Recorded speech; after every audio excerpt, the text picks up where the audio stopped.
Ассалаумағалейкум қадірменді көрермен. Бағдаршам бағдарламасының бүгінгі санында біз бірнеше қызметті атқарылатын үш аяқты камера, яғни CRISP деп аталатын құрылғыға байланысты ережелер туралы айтпақпыз. Жалпы CRISP деп аталатын қандай құрылғы?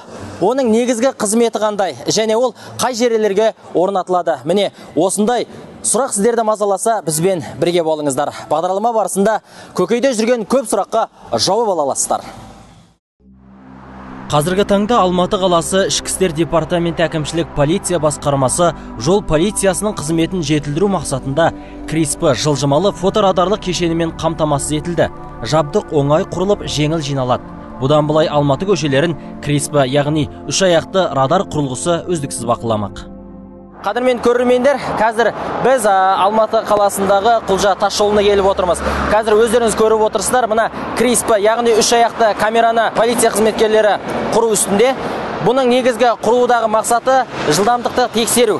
Қазіргі таңда алдымызда пешеход бар, 60 деген белгі қойылған, және алдымызда тағы да пешеход бар, яғни адамдар жолы өткелі бар. Осы аралықта көбіне жол оқиғасы көбіне бұзылады екен, сондықтан да осы екі аралықтағы арақашыққа осы CRISP деп аталатын құрылғыны құрып жатыр. Аппараттарыңыз құрып болып қалдыңыздар ма? Болып қалдық. Енді айтсаңыз, бұл аппаратты сіздер үнемі өстіп қадағалап отырасыздар ма, әлде қалай, бұл жұмыс істеу қалай болады, соны айтсаңыз? Жылжымалы фоторадарлық комплекс CRISP бұл қаладағы өте қауіпті деген көшелерге қойылады. Бұл комплекс қаладағы жүргізушілердің автокөлігінің жылдамдығын қадағалап тұратын прибор. Бұл қаладағы өте қауіпті деген жерлерге қойылады. Ол ресми ақпаратқа сәйкес аталған құрылғылар жол көлік апаттары жиі болатын учаскелерде қойылмақ. Алғашқы кезде қала бойынша жылжымалы 10 фоторадар жұмыс істемек. Оның ерекшелігі сол: құпия сөзсіз, ол ақпараттық жүйені ешкім аша алмайды. Соның арқасында жол патрульдік полиция мен жүргізушілер арасындағы ымыраға келу оқиғаларын азайтуға мүмкіндік бар. Біздің мақсатымыз, ең басты мақсатымыз осы құрылғыны дұрыс қою. Жүргізушілердің автокөліктері жылдамдықты асырып қойғандар, ол тікелей серверге түсіп тұрады. Сіздер оған тоқтатып? Жоқ, біз оған ондаймыз, қатыспаймыз. Жүргізушілермен біз қарым-қатынасқа түспейміз. Біздің мақсатымыз осыны дұрыс қойып және қарап отыру.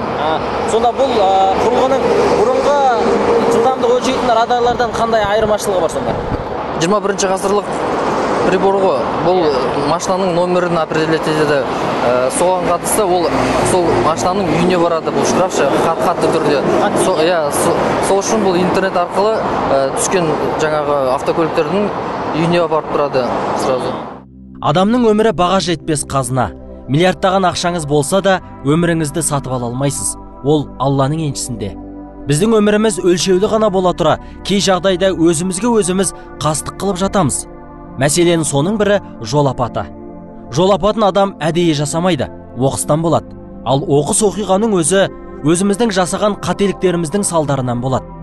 Солардың бірі белгіленген жылдамдықты асыру, қарсы бетке шығып кету, немесе асығыстықпен бағдаршамның қызыл түсіне өтіп кету сияқты әрекеттер. Ал соның алдын алатын нәрсе ескертпе белгілер мен бақылаушы камералар. Құрметті көрермендер, өздеріңіз көрдіңіздер, бұл аппаратты қоюдағы негізгі жұмыстардың бірі бұны құрастыру және бағытын дұрыстап, сигналдарын реттеу ғана екен, ал адам факторы дәл осы құрастыру барысында ғана болады. Ал қалған жұмысты бұл 21 ғасырдың үздік технологиясы болғандықтан барлығын өзі автомат түрде атқарады екен. Мына сигнал қабылдайды. Бірден жылдамдық көлік шектен шықты ма, бұл видеоға және суретке түсіреді және көліктің номерін анықтайды, және ол ереже бұзылған анықталғаннан кейін бұл аппарат бірден серверге автомат түрде жөнелтеді екен. Енді қазіргі ғылым, техника дамыды, осындай аппараттар елімізде көптеп қойылып жатыр. Әрине, оның бір себебі көлік жол апаттарын болдырмаудың алдын алу ғой. Солай емес па? Дұрыс айтасыз. Енді бұны қойып болдық, енді одан кейінгі қандай жұмыс атқарамыз? Кезекте компьютерге осы жаңағы қойған неміздің көшелердің аттарын жазамыз, қай ауданда жүргенімізді, қай қалада жүрген настройкалар жасаймыз, баптауларын жасаймыз. Сосын бұл аппарат уже өзінің жұмысын істейді. Онда біз сол тіркейік онда бұны. Жүріңіз. Бұл кешеннің басқа құрылғылардан өзіндегі артықшылықтары. Кешенге түскен ақпаратта инспектор өшіре алмайды. Полиция қызметкерлері құралды тек қана бақылап отыруға құқылы, және жүргізушіні тоқтата алмайды.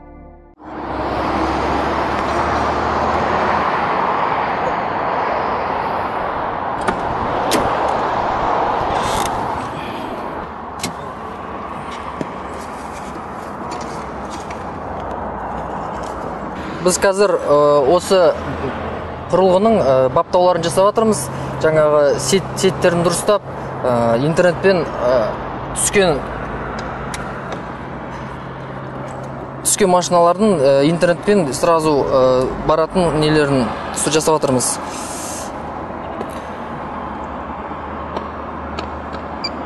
Бұл құрылғының баптауларының ең бастысы осы компьютер арқылы жасалынады.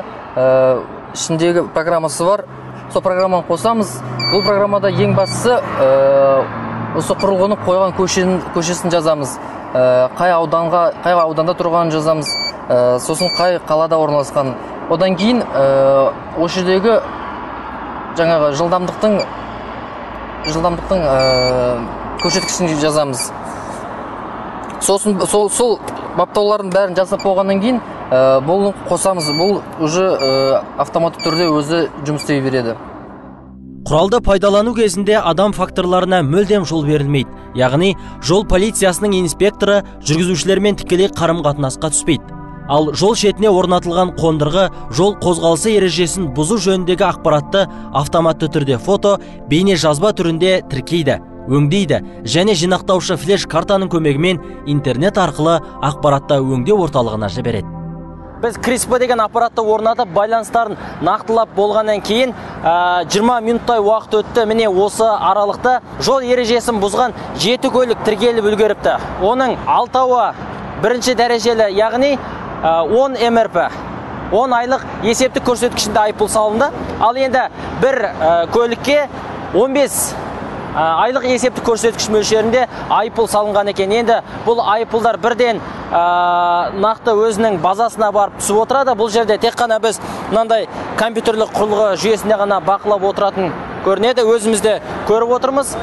Егер осындай аралықта 20 минуттың аралығында 7 көлік жол ережесін бұзған болса, сіз есептей беріңіз. Бұл құрылғы бір күнде бір нүктеде 6 сағат бойы тұрады екен. Ал 6 сағат бойында 200-ге тарта көлік жол ережесін бұзады екен. Ал енді жай жол ережесі бұзылып айыппұл төлеумен құтылатын болсақ жақсы. Ал егер оқыс оқиғалар болатын болса, өмірімізге қауіп төнетін болса, ол әрине біз үшін өте үлкен қиянат болады. CRISP қондырғысы қойылған алғашқы 10 күнде 9.000-нан аса тәртіп бұзушылықты тіркеген. Нәтижесінде 183 миллион теңгеден асатын қаражат мемлекет қоржынына түскен. Осы мобильді комплексі CRISP деген комплекстарымызды жол апаты, қаланың ішіндегі жол апаты көп болатын жерлерде қоямыз. Бүгін тұрған жеріміз Кульчинский тракт дейді. Кульчинский тракт. Осы Кульчинский трактта жол апаты, статистика бойынша жол апаты көп болатында осы жерге бүгін қойдық. Бүгін таңертең сағат 10-дан бастап қойдық. Енді кешкі дейін осы жерде тұрамыз. Атап айтарлығы, кешенге басқа флеш карта орнатуға болмайды, және күнделікті қолданыстағы компьютер арқылы кешендегі ақпаратқа қосылу да мүмкін емес.